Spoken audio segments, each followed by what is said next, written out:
Yeah, so this is the final and sixth uh, part of The Magician in Liber Secundus, second volume of the Red Book. It's also going to be section 26 in the Red Book and the final part of Liber Secundus. So let's get into it. It's still just 31st of July, 25.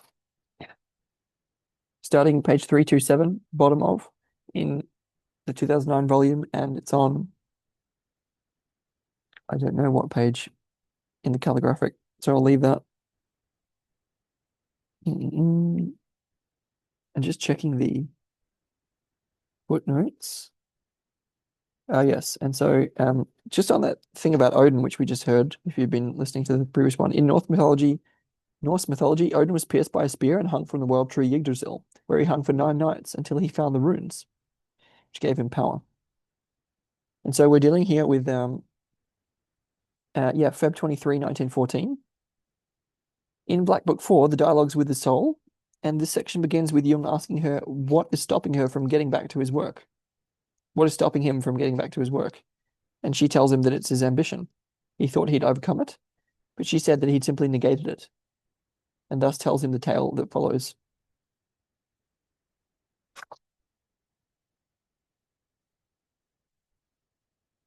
Okay. So Feb 23, 1914. As I stood so alone on the earth, which was covered by rain clouds and falling night, my serpent crept up to me and told me a story.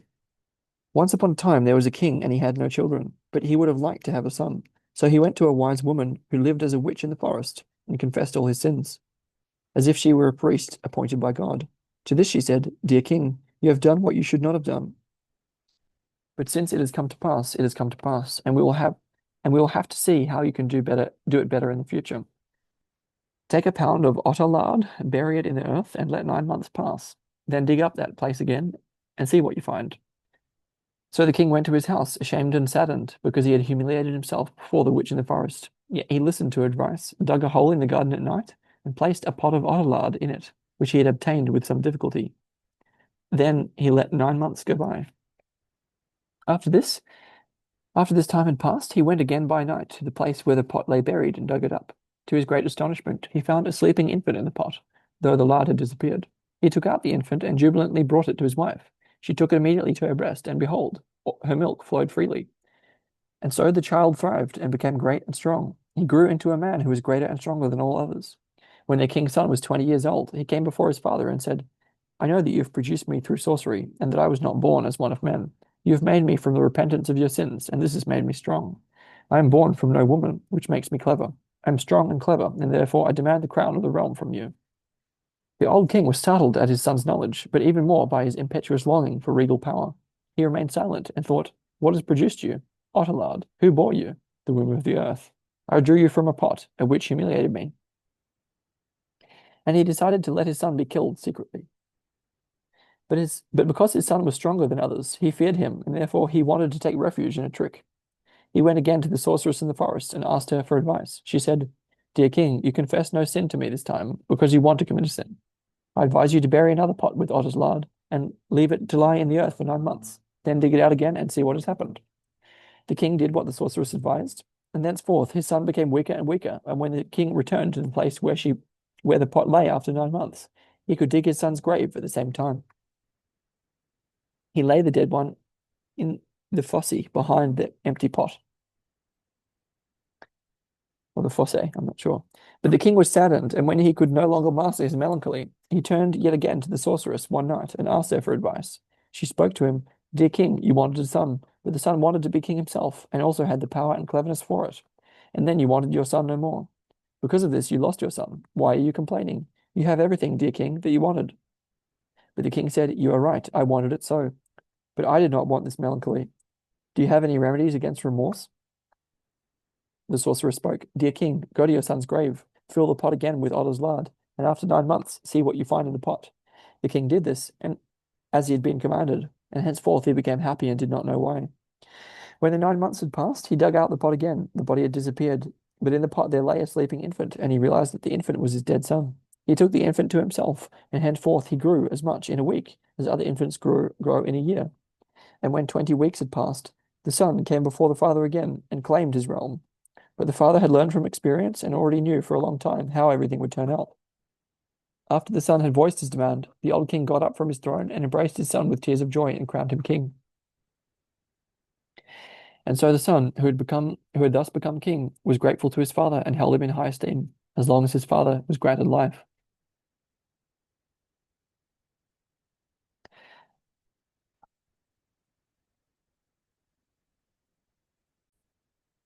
So that was the end of the story from the serpent. And then Jung says, But I spoke to my serpent. But I spoke to my serpent. In truth, my serpent, I didn't know that you are also a teller of fairy tales. So tell me, how should I interpret your fairy tale? Serpent. Imagine that you are the old king and have a son. I, who is the son? Serpent. Well, I thought that you had just spoken of a son who doesn't make you very happy. I, what? You don't mean that I should crown him? Serpent. Yes, who else? I, that's uncanny. But what about the sorceress? Serpent. The sorceress is a motherly woman whose son you should be, since you are a child renewing himself in you. I, oh no, will it be impossible for me to be a man? Serpent. Sufficient manhood, and beyond that fullness of childhood, which is why you need the mother. I'm ashamed to be a child. Serpent. And thus you kill your son. A creator needs the mother, since you are not a woman. This is a terrible truth. I thought and hoped that I could be a man in every way. Serpent. You cannot do this for the sake of the son. To create means mother and child. The thought that I must remain a child is unbearable. Serpent. For the sake of your son, you must be a child and leave him the crown. The thought that I must remain a child is humiliating and shattering. Serpent. A salutary antidote against power. Black Book 4 has ambition. Don't resist being a child, otherwise you resist your son, whom you want above all. Black Book 4 has work instead of son in the next few lines. It's interesting. Don't resist being a child, otherwise you resist your work, whom you want above all. Anyway, it's true, I want the sun and the survival, but the price for this is high. Serpent, the sun stands higher. You are smaller and weaker than the sun. That is a bit of truth, but it can't be avoided. Don't be defiant. Children must be well behaved. Damned sorcery. Serpent, man of mockery, I'll have patience with you. My wells should flow for you and pour forth the drink of salvation, if all lands parch with thirst and everyone comes to you begging for the water of life. So subject yourself to the sun. Where am I going to take hold of the immeasurable? My knowledge and ability are poor. My power is not enough. At which the serpent curled up, gathered herself into knots, and said, Do not ask after the morrow. Sufficient unto you is the day. You need not worry about the means. Let everything grow. Let everything sprout. The sun grows out of himself. Then a commentary. The myth commences, the one that need only be lived, not sung, the one that sings itself. I subject myself to the sun, the one engendered by sorcery, the unnaturally born, the son of the frogs, who stands at the waterside and speaks with his fathers, and listens to their nocturnal singing. Truly he is full of mysteries and superior in strength to all men. No man has produced him, and no woman has given birth to him. The absurd has entered the age-old mother, and the son has grown in the deepest ground. He sprang up and was put to death. He rose again and produced anew in the way of sorcery, and grew more swiftly than before. I gave him the crown that unites the separated, and so he unites the separated for me. I gave him the power, and thus he commands, since he is superior in strength and cleverness to all others. I did not give it to him willingly, but out of insight. No man binds above and below together. But he who did not grow like a man, and yet has the form of a man, is capable of binding them. My power is paralyzed, but I survive in my son. I set aside my concern that he may master the people. I am solitary. The people rejoice in him. I was powerful, now I am powerless. I was strong, now I am weak. Since then he has taken all the strength into himself. Everything has turned itself upside down for me. I loved the beauty of the beautiful, the spirit of those rich in spirit, the strength of the strong. I laughed at the stupidity of the stupid. I despised the weakness of the weak, the meanness of the mean, hated the badness of the bad. But now I must love the beauty of the ugly, the spirit of the foolish, and the strength of the weak. I must admire the stupidity of the clever, must respect the weakness of the strong and the meanness of the generous, and honor the goodness of the bad. Where does that leave mockery, contempt, and hatred? They went over to the sun as a token of power. His mockery is bloody. How contemptuously his eyes flash. His hatred is a singing fire. Enviable one, you son of the gods. How can one fail to obey you? He broke me into two. He broke me in two. He cut me up. He yokes the separated. Without him, I would fall apart, but my life went on with him. My love remained with me. Without him, I would fall apart, but my life went on with him. My love remained with me. Thus I entered solitude with a black look on my face, full of resentment and outrage at my son's domination. How could my son arrogate my power? I went into my gardens and sat down in a lonely spot on rocks by the water and brooded darkly. I called the serpent my nocturnal companion, who lay with me on the rocks through many twilights, imparting her serpent wisdom. But then my son emerged from the water, great and powerful, the crown on his head, with a swirling lion's mane, shimmering serpent skin covering his body. He said to me, this is April 19, 1914, I come to you and demand your life. What do you mean? Have you even become a god? In Black Book 5, this dialogue is with his soul. He, I rise again. I had become flesh. Now I return to eternal glitter and shimmer, to the eternal embers of the sun, and leave you your earthliness. You will remain with men. You have been in immortal company long enough. Your work belongs to the earth. What a speech. Weren't you wallowing in the earth and the under earth? He, I had become man and beast, and now ascend again to my own country. Where is your country? He, in the light, in the egg, in the sun, in what is innermost and compressed, in the eternal longing embers. So rises the sun in your heart and streams out into the cold world. How did you transfigure yourself? He, I want to vanish from your sight. You ought to live in darker solitude. Men, not gods, should illumine your darkness. How hard and solemn you are. I'd like to bathe your feet with my tears, dry them with my hair. I'm raving. Am I a woman? He, also a woman, also a mother, pregnant, giving birth awaits you. O Holy Spirit, grant me a spark of your eternal light. He, you are with child. I feel the torment and the fear and the desolation of pregnant women. Woman, do you go from me, my God? He, you have the child. My soul, do you still exist? You serpent, you frog, you magically produced boy whom my hands buried. You ridiculed, despised, hated one who appeared to me in a foolish form. Woe betide those who have seen their soul and felt it with hands. I am powerless in your hand, my God. He, the pregnant woman belongs to fate. Release me. I rise to the eternal realm.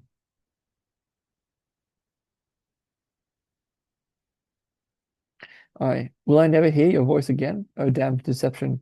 What am I asking? You talk to me again tomorrow. You'll talk to me again tomorrow. You'll chat over and over in the mirror. He, do not rail. I will be present and not present. You will hear and not hear me. I will be and not be. You utter gruesome riddles. He, such is my language, and to you I leave the understanding. No one besides you has your God. He is always with you, yet you see him in others, and thus he is never with you. You strive to draw to yourself those who seem to possess your God. You strive to draw to yourself those who seem to possess your God. You will come to see that they do not possess him, and that you alone have him. Thus you are alone among men, in the crowd and yet alone. Solitude in multitude. Ponder this. I suppose I ought to remain silent after what you have said, but I cannot. My heart bleeds when I see you go from me. He, let me go. I shall return to you in renewed form. Do you see the sun, how it sinks red into the mountains? This day's work is accomplished, and a new sun returns. Why are you mourning the sun of today? Must night fall? He, is it not mother of the day? Because of this night I want to despair. He, why lament? It is fate. Let me go. My wings grow, and the longing toward eternal light swells up powerfully in me. You can no longer stop me. Stop your tears and let me ascend with cries of joy. You are a man of the fields. Think of your crops. I become light, like the bird that rises up into the skies of morning. Do not stop me. Do not complain. Already I hover. The cry of life escapes from me. I can no longer hold back my supreme pleasure. I must go up. It has happened. The last cord tears away. My wings bear me up. I dive up into the sea of light. You who are down there, you distant twilight being, you fade from me.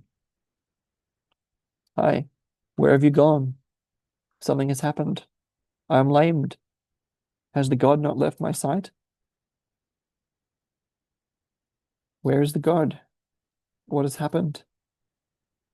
How empty and utterly empty. Should I proclaim to men how you vanished? Should I preach the gospel of God-forsaken solitude? Should we all go into the desert and strew ashes on our heads, since the God has left us? I believe and accept that the God is something different from me. Black Book 5 has instead soul. I believe and accept that the soul is something different from me. He swung high with jubilant joy. I remain in a night of pain, no longer with the God, but alone with myself.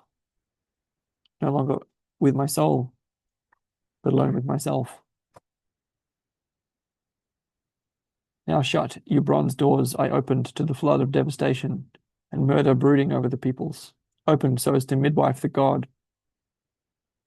Shut, may mountains bury you and seas flow over you.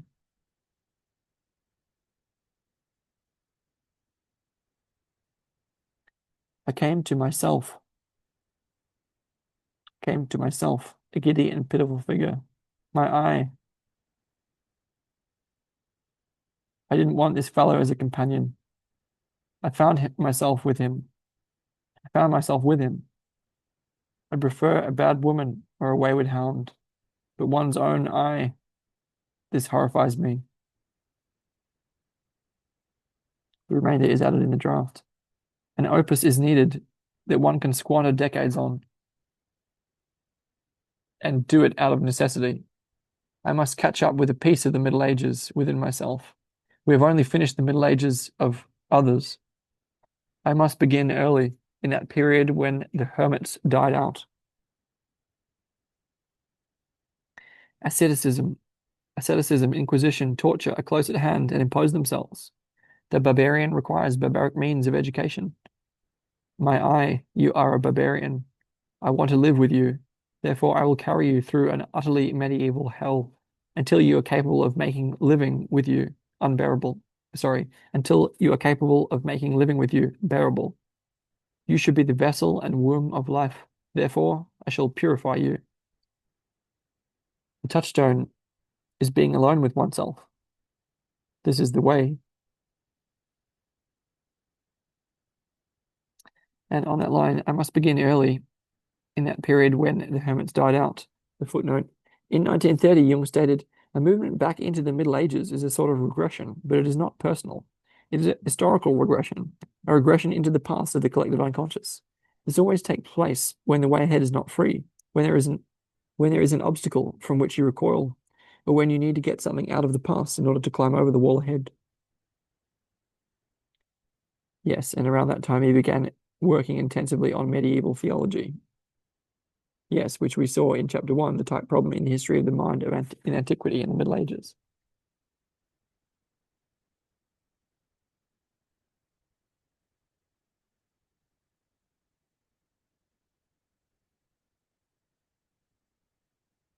This is the way.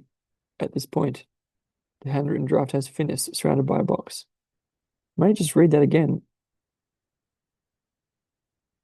I believe and accept that the God is something different from me. He swung high with jubilant joy. I remain in the pain of night, no longer with the God, but alone with myself. Now shut, you bronze doors I opened to the flood of devastation and murder brooding over the peoples. Open so as to midwife the God. Shut, may mountains bury you and seas flow over you. I came to myself. I came to myself, a giddy and pitiful figure, my eye. I didn't want this fellow as my companion. I found myself with him. I'd prefer a bad woman or a wayward hound, but one's own eye. This horrifies me.